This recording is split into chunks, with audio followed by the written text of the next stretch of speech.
प्यारे विद्यार्थियों, पिछले वीडियो में अपन ने 16वें चैप्टर को शुरू किया था और 16वें चैप्टर का नाम था ब्रह्मांड एवं जैव विकास, जो माध्यमिक शिक्षा बोर्ड के अंदर 3 अंक का निर्धारित चैप्टर था। तो पिछले इस वीडियो के अंदर प्यारे विद्यार्थियों अपन ने ब्रह्मांड के बारे में अध्ययन किया था और भारतीय अवधारणा का अपन ने अध्ययन किया था। ब्रह्मांड की उत्पत्ति के संदर्भ में भारतीय अवधारणा क्या है, इसके बाद अपन इस चैप्टर को आगे बढ़ाते हुए आज अपन ब्रह्मांड उत्पत्ति से रिलेटेड सिद्धांतों का अपन अध्ययन करेंगे, जिसमें से अपन को सबसे पहले पढ़ेंगे जैव केंद्रितता का सिद्धांत। ब्रह्मांड उत्पत्ति से संदर्भ में सबसे पहले अपन इस चैप्टर में पढ़ेंगे जैव केंद्रितता का सिद्धांत और उसके बाद में अपन पढ़ेंगे बिग बैंग सिद्धांत, अर्थात ब्रह्मांड की उत्पत्ति के संदर्भ में बिग बैंग सिद्धांत क्या है। ये दोनों सिद्धांत परीक्षा की दृष्टि से अत्यंत महत्वपूर्ण है और बोर्ड परीक्षाओं के अंदर पूछे जा सकते हैं। तो सबसे पहले अपन स्टार्ट करते हैं प्यारे विद्यार्थियों, ब्रह्मांड की उत्पत्ति के संदर्भ में जैव केंद्रितता का सिद्धांत क्या कहता है। तो प्यारे विद्यार्थियों, जैव केंद्रितता के सिद्धांत का जो प्रतिपादन किया वो 2 वैज्ञानिकों ने किया। अब वो 2 वैज्ञानिक कौन थे? तो प्यारे विद्यार्थियों, प्रसिद्ध चिकित्सा शास्त्री तो थे आपके रॉबर्ट लांजा और दूसरे वैज्ञानिक थे प्रसिद्ध खगोल शास्त्री ये थे बॉब बर्मन। तो प्यारे विद्यार्थियों, प्रसिद्ध चिकित्सा शास्त्री रॉबर्ट लांजा और प्रसिद्ध खगोल शास्त्री बॉब बर्मन, इन दोनों ने मिलकर सन 2007 के अंदर जैव केंद्रितता के सिद्धांत का प्रतिपादन किया। तो प्यारे विद्यार्थियों, बहुत इंपॉर्टेंट बात है। और दूसरी चीज ये भी है कि ये जो दोनों वैज्ञानिक हैं रॉबर्ट लांजा और बॉब बर्मन, दोनों के दोनों वैज्ञानिक नोबेल पुरस्कार विजेता भी हैं। तो आप इस प्रकार से कह सकते हो कि नोबेल पुरस्कार विजेता रॉबर्ट लांजा व बॉब बर्मन ने 2007 के अंदर जैव केंद्रितता के सिद्धांत का प्रतिपादन किया। अब प्यारे विद्यार्थियों, जैव केंद्रितता के सिद्धांत में सबसे ज्यादा चेतना के ऊपर बल दिया गया है और हमें पता है कि चेतना सभी जीव जंतु और सभी प्राणियों के अंदर पाई जाती है। अब प्यारे विद्यार्थियों, मैं अगर आपसे ये प्रश्न पूछूं कि जैव केंद्रितता के सिद्धांत का प्रतिपादन किसने किया, तो आप मेरे को क्या कहोगे कि 2007 के अंदर नोबेल पुरस्कार विजेता चिकित्सा शास्त्री तो कौन थे? रॉबर्ट लांजा और खगोल शास्त्री कौन? बॉब बर्मन। दोनों ने मिलकर किसका प्रतिपादन किया? तो आप बताओगे जैव केंद्रितता के सिद्धांत का प्रतिपादन किया। अब प्यारे विद्यार्थियों, जैव केंद्रितता का सिद्धांत क्या है? इस सिद्धांत के अनुसार इस विश्व का अस्तित्व किसके कारण है? जीवन के कारण। अर्थात प्यारे विद्यार्थियों, यदि प्रकृति पर जीवन ही नहीं होगा तो ये सृष्टि, ये विश्व, बताओ जीवन के बिना पूरा है क्या? तो आप कहोगे नहीं, अधूरा है। अर्थात इस सिद्धांत के अनुसार इस विश्व का जो अस्तित्व है वो जीवन के कारण है। अर्थात जीवन के सृजन एवं विकास हेतु ही इस विश्व की रचना हुई है। अर्थात प्यारे विद्यार्थियों, जीवन के सृजन के लिए और जीवन के विकास के लिए ही इस विश्व की क्या हुई है? रचना हुई है। अतः चेतना ही सृष्टि के स्वरूप को समझने का सच्चा मार्ग हो सकती है और बिना चेतना के विश्व की कल्पना भी नहीं की जा सकती है। तो प्यारे विद्यार्थियों, जैव केंद्रितता का जो सिद्धांत है उसमें यह कहा गया कि इस सिद्धांत के अनुसार इस विश्व का अस्तित्व बताओ किसके कारण है? तो आप कहोगे इस विश्व का अस्तित्व जीवन के कारण है और जीवन के सृजन के लिए और जीवन के विकास के लिए ही बताओ किसकी रचना हुई है? तो इस विश्व की रचना हुई है। अतः सृष्टि के स्वरूप को समझने का सच्चा मार्ग कौन हो सकती है? तो आप बताओगे चेतना। अर्थात चेतना ही सृष्टि के स्वरूप को समझने का सच्चा मार्ग हो सकती है और बिना चेतना के इस विश्व की कल्पना नहीं की जा सकती है। तो प्यारे विद्यार्थियों, ये सिद्धांत कहता है किसका? जैव केंद्रितता का सिद्धांत। तो जैव केंद्रितता का सिद्धांत क्या हो गया, किसने दिया, 2007 में चिकित्सा शास्त्री रॉबर्ट लांजा और खगोल शास्त्री बॉब बर्मन ने आपस में मिलकर जैव केंद्रितता के सिद्धांत का प्रतिपादन किया। अब ये सिद्धांत क्या है, तो इस सिद्धांत के अनुसार इस विश्व का अस्तित्व किसके कारण माना गया, जीवन के कारण, और जीवन के सृजन और विकास हेतु इस विश्व की क्या हुई है, रचना हुई है। अतः चेतना ही सृष्टि के स्वरूप को समझने का सच्चा मार्ग हो सकती है और बिना चेतना के विश्व की कल्पना नहीं की जा सकती है। अब प्यारे विद्यार्थियों, जैव केंद्रितता के सिद्धांत में भौतिक शास्त्र से लेकर दर्शन शास्त्र तक के विषयों को भी इसमें सम्मिलित किया गया है। अर्थात जैव केंद्रितता के सिद्धांत के अंदर भौतिक शास्त्र से लगाकर दर्शन शास्त्र तक के सभी विषयों को इसमें सम्मिलित किया गया है। और रॉबर्ट लांजा जो प्रसिद्ध चिकित्सा शास्त्री थे, रॉबर्ट लांजा का प्यारे विद्यार्थियों ये मानना है कि जीवन को केंद्र में रखने पर ही समस्या हल हो सकती है। तो ये भी आपको ध्यान रखना है, परीक्षा में प्रश्न पूछा जा सकता है कि किसके अनुसार जीवन को केंद्र में रखने पर ही समस्या हल हो सकती है, तो आप बताओगे रॉबर्ट लांजा के अनुसार जीवन को केंद्र में रखने पर ही समस्या हल हो सकती है। अब प्यारे विद्यार्थियों, ये जो जैव केंद्रितता का जो सिद्धांत है, ये सिद्धांत डार्विन ने एक सिद्धांत दिया था, विकासवाद का सिद्धांत। तो डार्विन के विकासवाद के सिद्धांत को जैव केंद्रितता का सिद्धांत स्वीकार नहीं करता है। ये आपको मोस्ट रूप से ध्यान रखना है कि जैव केंद्रितता का सिद्धांत जो है ये डार्विन के विकासवाद के सिद्धांत को स्वीकार नहीं करता। तो प्यारे विद्यार्थियों, ये अपन ने पढ़ा जैव केंद्रितता का कंप्लीट सिद्धांत, इसकी कंप्लीट थ्योरी अपन ने पढ़ी। तो सबसे पहले अगर परीक्षा में एग्जाम में प्रश्न बनता है कि जैव केंद्रितता का सिद्धांत क्या है, समझाइए, तो आप बताओगे कि जैव केंद्रितता का जो सिद्धांत है वो 2007 के अंदर प्रसिद्ध नोबेल पुरस्कार विजेता चिकित्सा शास्त्री रॉबर्ट लांजा और खगोल शास्त्री बॉब बर्मन के द्वारा प्रतिपादित किया गया। इस सिद्धांत में यह माना गया कि इस सिद्धांत के अनुसार इस विश्व का अस्तित्व जीवन के कारण है, अर्थात जीवन के सृजन एवं विकास के लिए ही इस विश्व की रचना हुई है। अतः चेतना ही सृष्टि के स्वरूप को समझने का सच्चा मार्ग हो सकती है और बिना चेतना के इस विश्व की कल्पना नहीं की जा सकती है। ये प्यारे विद्यार्थियों आपका जैव केंद्रितता का सिद्धांत है। और जैव केंद्रितता के सिद्धांत में भौतिक शास्त्र से लेकर दर्शन शास्त्र तक के विषयों को इसमें सम्मिलित किया गया है। और रॉबर्ट लांजा का यह मानना है कि जीवन को केंद्र में रखने पर ही समस्या हल हो सकती है। तो प्यारे विद्यार्थियों, ये अपन ने पढ़ा जैव केंद्रितता का सिद्धांत। अब अपन पढ़ेंगे ब्रह्मांड की उत्पत्ति से संदर्भ में दूसरा सिद्धांत जो आपका आता है वो है बिग बैंग सिद्धांत, जिसको बिग बैंग थ्योरी भी आप कह सकते हो, बिग बैंग सिद्धांत। और प्यारे विद्यार्थियों, बहुत इंपॉर्टेंट सिद्धांत, इसके ऊपर इंपॉर्टेंट आप लगा लो परीक्षा की दृष्टि से 99.9% इसका चांस हमेशा रहता है कि एग्जाम में आ सकता है। अब बिग बैंग सिद्धांत क्या है और बिग बैंग सिद्धांत के अंदर ब्रह्मांड की उत्पत्ति कैसे मानी गई है, इसके ऊपर अपन प्यारे विद्यार्थियों चर्चा करते हैं। अगर मैं आपसे ये कहूं कि ब्रह्मांड की उत्पत्ति के संदर्भ में यदि सबसे अधिक मान्यता प्राप्त यदि कोई सिद्धांत है तो वो है आपका बिग बैंग सिद्धांत। तो ब्रह्मांड की उत्पत्ति के संदर्भ में सर्वाधिक मान्यता प्राप्त यदि कोई सिद्धांत है तो वो बिग बैंग सिद्धांत है, बिग बैंग थ्योरी है। अब बिग बैंग सिद्धांत में क्या कहा गया प्यारे विद्यार्थियों, आज से 13.8 अरब वर्ष पूर्व की अपन बात करने जा रहे हैं।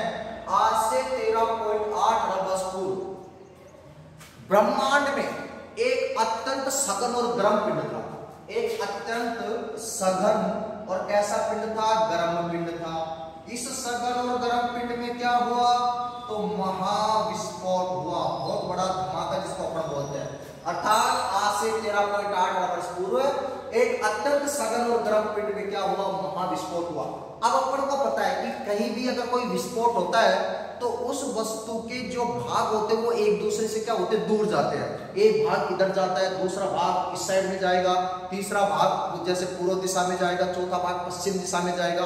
अर्थात विस्फोट के बाद किसी वस्तु के भाग जिस तरीके से एक दूसरे से दूर दूर जाते हैं, उसी प्रकार ब्रह्मांड के भाग भी आज भी एक दूसरे से दूर दूर जा रहे हैं। एक दूसरे से क्या जा रहे हैं, दूर, क्योंकि ब्रह्मांड में महाविस्फोट हुआ एक पिंड का, और विस्फोट होते हुए उस पिंड के भाग एक दूसरे से क्या होते जा रहे हैं, दूर। जैसे अपन इसको एक डायग्राम के द्वारा समझेंगे बिग बैंग सिद्धांत को, कि ये अपनी कोई एक मिल्की वे है, मिल्की वे अर्थात हमारी कोई एक आकाश गंगा है। अब बताओ अगर विस्फोट होगा तो बताओ ये कण किधर जाएंगे, ये पिंडों के जो भाग हो किधर जाएंगे, तो अलग अलग जाओगे। तो एक भाग इस दिशा में चला गया, दूसरा इस दिशा में चला गया। इस प्रकार से अपन इस चित्र को ड्रा कर लेंगे आसानी से। तो सभी को विपरीत दिशाओं में जाते हुए दिखाना है, जैसे ये एक दूसरे के दूर दूर जा रहे हैं, तो अपन इसका आसानी से डायग्राम भी बना सकते हैं। तो प्यारे विद्यार्थियों, यहाँ पे माना कि कोई एक बड़ा विस्फोट हुआ, महाविस्फोट हुआ, और विस्फोट के बाद वस्तु का कोई भाग इस दिशा में जाएगा, कोई उस दिशा में जाएगा, कोई इस दिशा में जाएगा, कोई इस दिशा में जाएगा। तो मैंने तुम्हारे से पूछा कि बिग बैंग सिद्धांत क्या है, तो आप क्या कहोगे कि बिग बैंग सिद्धांत ब्रह्मांड की उत्पत्ति के संदर्भ में सर्वाधिक मान्यता प्राप्त सिद्धांत है। इस सिद्धांत में यह माना गया कि आज से 13.8 वर्ष पहले अत्यंत सघन और गर्म पिंड के अंदर क्या हुआ, महाविस्फोट हुआ। अब महाविस्फोट के बाद जिस तरीके से वस्तु के भाग एक दूसरे से दूर जाते हैं, तो ब्रह्मांड के भाग भी एक दूसरे से आज भी दूर होते जा रहे हैं। अब अपन आगे की बात करते हैं। ब्रह्मांड में हुए विस्फोट के विस्तार के बाद, क्योंकि ब्रह्मांड फैल गया चारों तरफ, तो ब्रह्मांड में हुए विस्फोट के विस्तार के बाद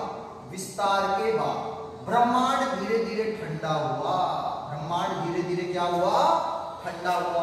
तो ठंडा होने पर सबसे पहले उपपरमाणुवीय कण बने, उपपरमाणुवीय कणों का निर्माण हुआ। तो प्यारे विद्यार्थियों, महाविस्फोट के विस्तार के बाद धीरे धीरे ब्रह्मांड ठंडा होने लगा। जब ब्रह्मांड धीरे धीरे ठंडा हुआ तो सबसे पहले बने उपपरमाणुवीय कण, और उपपरमाणुवीय कणों से बने सरल परमाणुओं का निर्माण हुआ। इन सरल परमाणुओं में प्रारंभिक तत्व विद्यमान थे। प्रारंभिक तत्व, और प्रारंभिक तत्व कौन कौन हो गए, आपका हाइड्रोजन हो गया, हीलियम हो गया, लिथियम हो गया। तो जैसे ही ब्रह्मांड धीरे धीरे क्या हुआ, विस्तार होने लगा, तो ब्रह्मांड धीरे धीरे ठंडा होने लगा।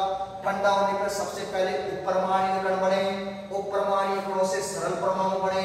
इन सरल परमाणुओं में प्रारंभिक तत्व कौन कौन से हो गए, हाइड्रोजन, हीलियम, लिथियम। इनके दैत्याकार बादल बने। दैत्याकार क्या बने, बादल। दैत्याकार बादल का मतलब हो गया कि बड़े बड़े विशाल बादल बने। अब गुरुत्वीय बल के कारण ये जो दैत्याकार बादल थे आपस में संघनित होने लगे, पास पास आने लगे, जुड़ने लगे।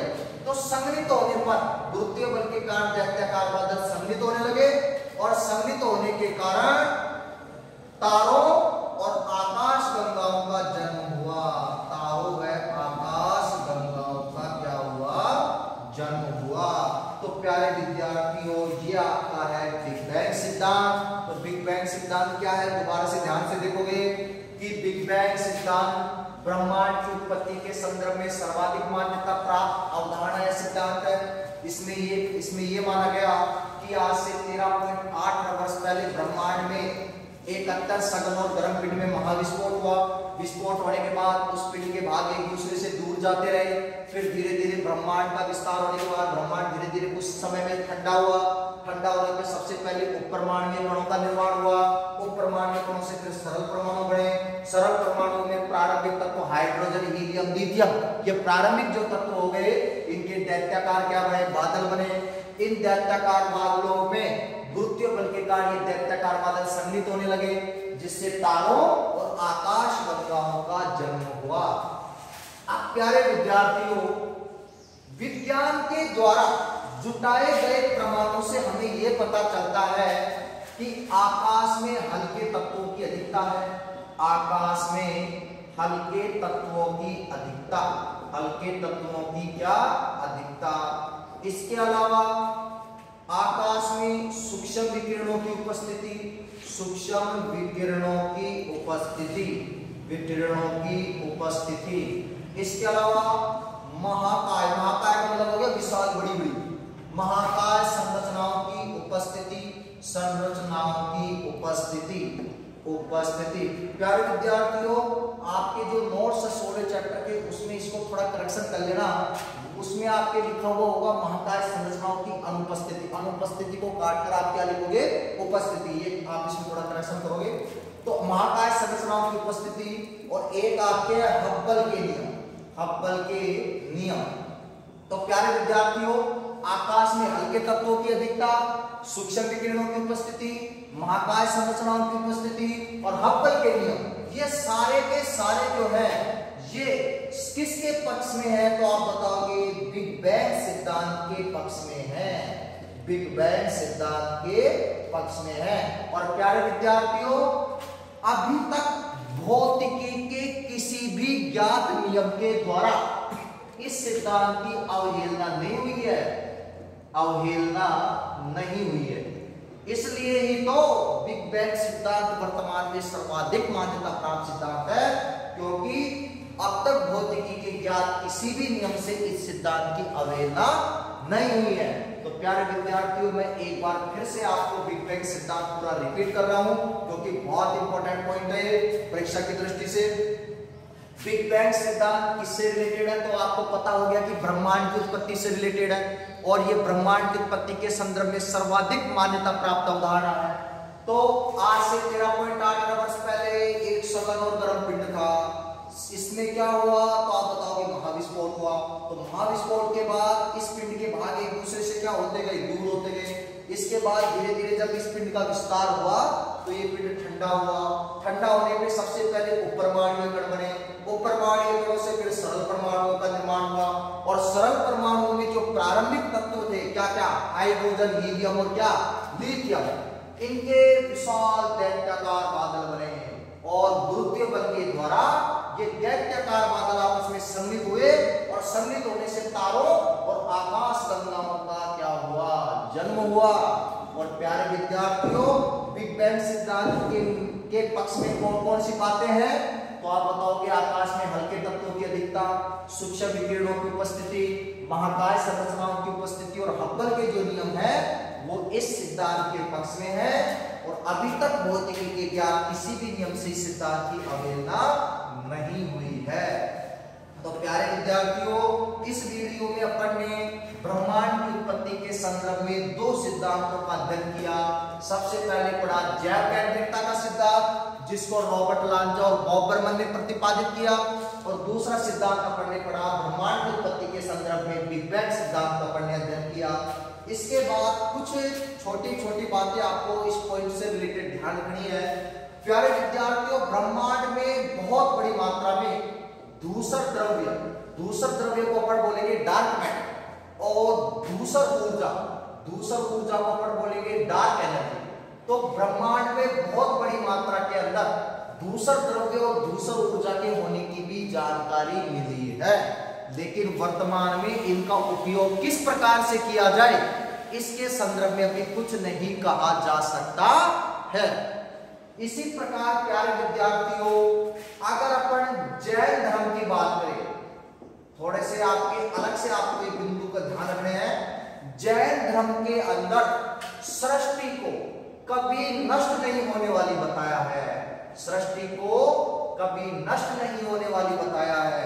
और जैन धर्म में माना गया है कि यौगिक हमेशा से अस्तित्व में है और हमेशा रहेंगे। अर्थात ये जो यौगिक हैं ये प्राकृतिक कानूनों के द्वारा, अर्थात प्राकृतिक कानूनों का मतलब हो गया कि प्रकृति के जो कानून बने हुए हैं, प्रकृति के जो नियम हैं उनके द्वारा ही नियंत्रित होते हैं। अर्थात ये यौगिक प्राकृतिक कानूनों के द्वारा नियंत्रित होते हैं। तो प्यारे विद्यार्थियों, जैन धर्म में सृष्टि के बारे में क्या कहा गया है? तो सृष्टि को कभी नष्ट नहीं होने वाली माना है। जैन धर्म में बताया गया कि यौगिक हमेशा से अस्तित्व में है और आने वाले समय में भी रहेंगे। यौगिक हमेशा प्राकृतिक कानूनों के द्वारा नियंत्रित होते हैं और अपनी ही ऊर्जा प्रक्रिया के द्वारा सदैव गतिशील रहते हैं क्या रहते हैं? गतिशील रहते हैं। अब प्यारे विद्यार्थियों, भगवान या अन्य शक्ति ने यौगिकों का निर्माण नहीं किया। यौगिक का क्या नहीं किया? निर्माण। अर्थात यौगिक हमेशा से शाश्वत है। शाश्वत का मतलब निरंतर चले आ रहे हैं। तो प्यारे विद्यार्थियों, जैन धर्म के अंदर सृष्टि के बारे में क्या कहा गया? तो आप क्या बताओगे कि जैन धर्म के अंदर सृष्टि को कभी नष्ट नहीं होने वाली माना है। जैन धर्म के अनुसार यौगिक हमेशा से अस्तित्व में हो और आगे भी रहेंगे। ये यौगिक प्राकृतिक कानूनों के द्वारा नियंत्रित होते हैं और अपनी ऊर्जा प्रक्रियाओं के द्वारा गतिशील रहते हैं। भगवान या अन्य किसी शक्ति ने इन यौगिकों का निर्माण नहीं किया, अर्थात ये यौगिक हमेशा से शाश्वत हैं। अब प्यारे विद्यार्थियों, एक अपन बात करेंगे प्रिंसटन एक्वापायोटिक मॉडल। अपन बात करेंगे एक्वापायोरिटिक मॉडल। ये एक्वापायोरिटिक मॉडल क्या है? तो प्यारे विद्यार्थियों, एक्वापायोरिटिक जो मॉडल है ये प्रिंसटन विश्वविद्यालय के एक बहुत बड़े प्रोफेसर है जिनका नाम है पॉल स्टैनफोर्ड। तो प्रिंसटन विश्वविद्यालय के प्रोफेसर पॉल स्टैनफोर्ड ने एक्वापायोरिटिक मॉडल प्रस्तुत किया। अब इस एक्वापायोरिटिक जो मॉडल है ये भी ब्रह्मांड की उत्पत्ति से रिलेटेड ही मॉडल है। ये आपको ध्यान रखना है कि एक्वापायोरिटिक मॉडल किसकी उत्पत्ति से रिलेटेड है? तो ब्रह्मांड की उत्पत्ति से रिलेटेड। अब एक्वापायोरिटिक मॉडल के अंदर ब्रह्मांड की उत्पत्ति कैसे मानी गई है? तो प्यारे विद्यार्थियों, एक्वापायोरिटिक मॉडल में यह बताया गया है कि ब्रह्मांड की जो उत्पत्ति है वो दो त्रिविमीय ब्रह्मांडों की चौथी विमा के टकराने से मानी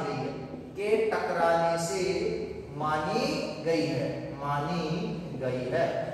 अगर परीक्षा में आपसे प्रश्न पूछा जाए कि एक्वापायोरिटिक मॉडल किसने दिया, तो आपको बताना है प्रिंसटन विश्वविद्यालय के पॉल स्टैनफोर्ड के द्वारा प्रतिपादित किया गया। पूछे कि एक्वापायोरिटिक मॉडल क्या है, तो आपको बताना है कि एक्वापायोरिटिक मॉडल में ब्रह्मांड की उत्पत्ति दो त्रिविमीय ब्रह्मांडों की चौथी विमा के टकराने से मानी गई है। अब प्यारे विद्यार्थियों, इसमें भी ब्रह्मांड का विस्तार हुआ है, लेकिन बिग बैंग सिद्धांत की तरह नहीं हुआ। बिग बैंग सिद्धांत के अंदर तो उस पिंड के भाग एक दूसरे से क्या होते जा रहे हैं? दूर होते जा रहे हैं। लेकिन एक्वापायोरिटिक मॉडल के अंदर ब्रह्मांड का जो विस्तार है वो रबर की झिल्ली की तरह फैलता हुआ माना गया है। ब्रह्मांड का जो विस्तार है एक रबर की झिल्ली की तरह फैलता हुआ माना गया है। और इसमें यह भी माना गया है कि ब्रह्मांड के भाग एक दूसरे से निरंतर दूर होते जा रहे हैं, लेकिन इस बढ़ती हुई दूरी का कोई केंद्रीय बिंदु नहीं है।